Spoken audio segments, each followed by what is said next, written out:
In this video, I'll show you how you can get audio ID in Roblox. Now first what you want to do is you want to open up roblox.com, and from in here you want to head over to create. Now once you're in the creator hub, you want to go to the store, go to audio, then from in here select the category. Let's say you want to do holiday.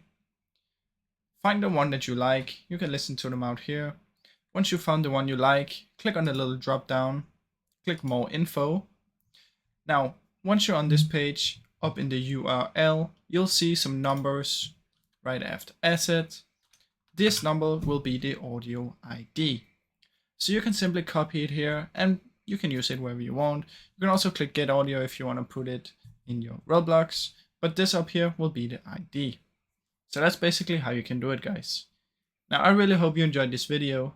If you did, please leave a like and subscribe, as it helps me out a ton. Thank you so much for watching.